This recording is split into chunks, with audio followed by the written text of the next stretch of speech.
الرجيم. أعوذ بالله من الشيطان الرجيم. بسم الله الرحمن الرحيم.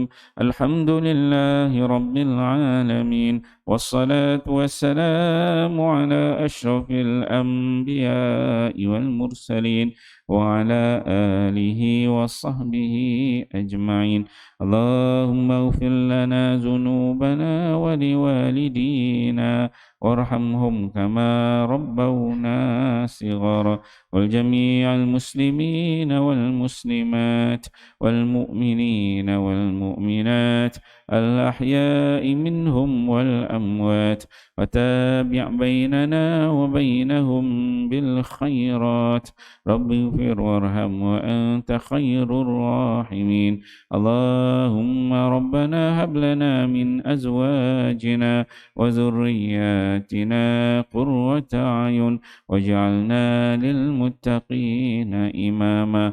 ربنا آتنا في الدنيا حسنة وفي الآخرة حسنة وقنا عذاب النار. اللهم اختم لنا بحسن الخاتمة ولا تختم علينا يا الله بسوء الخاتمة. وصلى الله على سيدنا محمد وعلى آله وصحبه وسلم، والحمد لله رب العالمين. تقبل الله منكم منا ومنكم تقبل يا كريم. السلام عليكم ورحمة الله وبركاته.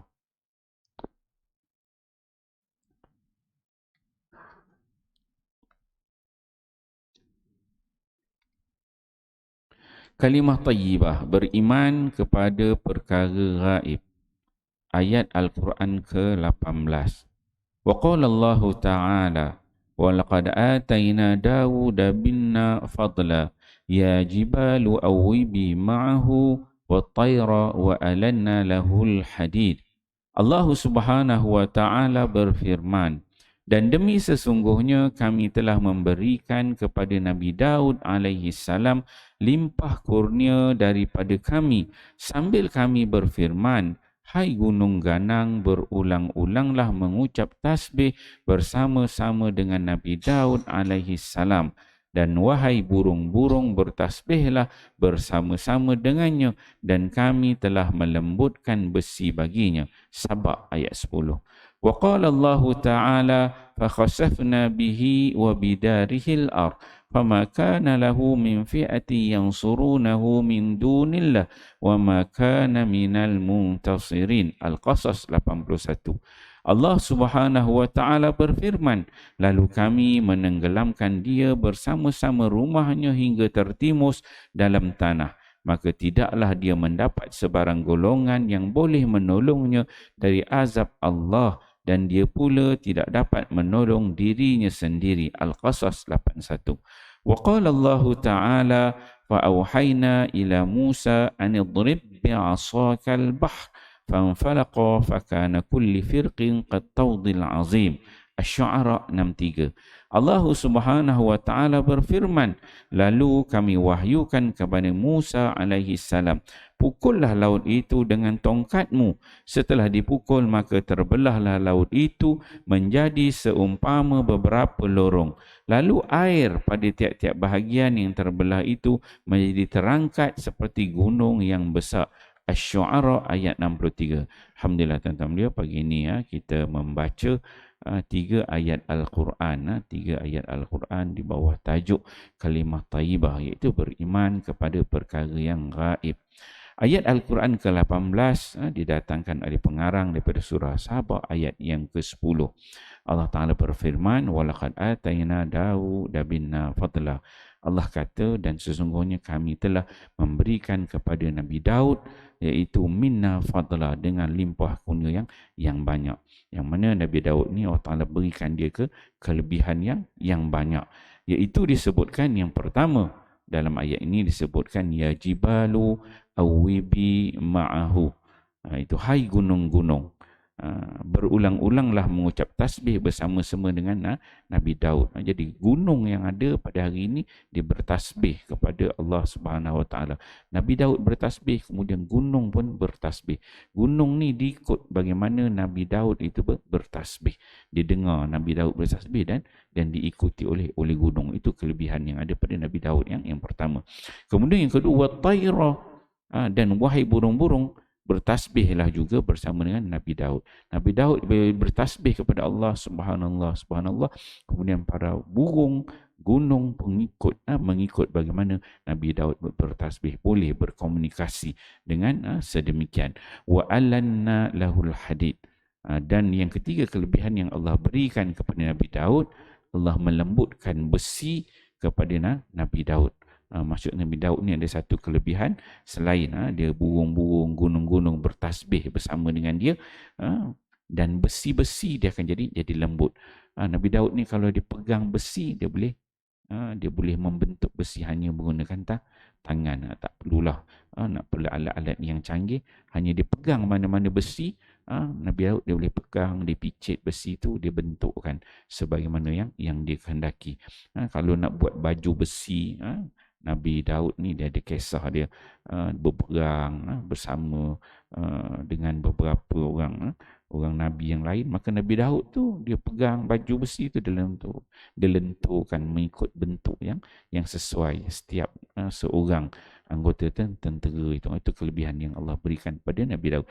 Jadi tanda-tanda ini, bukit, gunung, burung, besi yang lembut tu tanda bagaimana Allah Subhanahu Wa Taala ini ada, supaya kita beriman. Kemudian ayat yang ke-19, iaitu fakhasafna bihi wa bidarihil ard, daripada surah Qasas ayat 81. Ayat 81 ini Allah Subhanahu Wa Taala menyebutkan bagaimana ketika mana Allah menenggelamkan, siapa dia? Allah menenggelamkan iaitu Qarun. Qarun yang ditenggelamkan. Yang ditenggelamkan ialah dia, yakni Qarun, bersama dengan rumahnya. Dia tenggelam, rumah dia pun tenggelam, ditimbus. Fama kana lahu min fi'atin yansurunahu min dunillah. Maka kata Allah, tidak ada yang dapat memberi pertolongan kepada yang ditenggelamkan itu, Qarun itu, selain daripada Allah. Wa makana minal muntasir. Dan Allah Ta'ala sebut diri dia sendiri yang kaya raya itu, Qarun tu, dia juga tidak boleh menolong diri dia sendiri. Diri dia pun dia tak boleh tolong, harta benda dia tak boleh tolong, rumah dia nak tenggelam tu dia tak boleh tolong. Bila Allah nak tenggelamkan, tak ada kuasa yang boleh membantu. Kita perlu percaya sedemikian. Kemudian yang ke-20 didatangkan surah Syu'ara ayat 63. Allah Ta'ala berfirman, fa'auhayna ila Musa.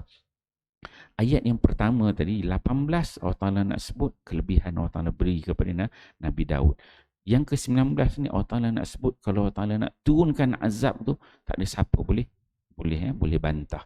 Yang ke-20 pula Allah Ta'ala bercerita tentang Nabi Musa alaihi salam. Fa'auhayna ila Musa anidrib bi'asa kalbah.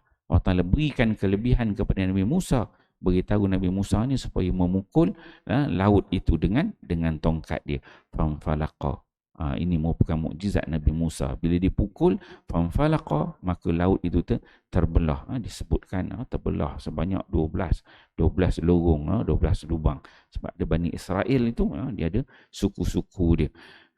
Fakana kullu firqin qad taudil azim. Maka air-air pada setiap bahagian yang terbelah itu menjadi terangkat seperti gunung yang besar, untuk diselamatkan. Ini kelebihan yang Allah berikan kepada Nabi Musa untuk menyelamatkan kaumnya. Ketiga-tiga ayat ni menunjukkan kebesaran Allah Subhanahu Wa Taala, menunjukkan Allah itu ada. Walaupun kita tak nampak kelebihan-kelebihan yang diberikan, azab yang diturunkan untuk memberikan kita kefahaman dan juga keyakinan. Dan juga kisah-kisah ini disebutkan dalam kitab-kitab terdahulu. Maksudnya kaum Yahudi, Nasrani, mereka tahu kisah-kisah ini pernah berlaku kepada Nabi-Nabi terdahulu. Jadi mengapa mereka ini tidak mahu beriman? Sepatutnya kita yang lebih memahami ayat-ayat Al-Quran ini pun sepatutnya tidak berlaku perkara-perkara yang buruk, dan kita percaya beriman kepada Allah yang sifat Allah itu ghaib, tidak dapat dilihat. InsyaAllah kita fahami, amal dan sampaikan. Wallahu a'lam. Subhanakallah wa bihamdika. Wa la ilaha illa allazina amanu. Sallallahu ala Muhammad. Sallallahu alaihi wasallam. Sallallahu ala Muhammad.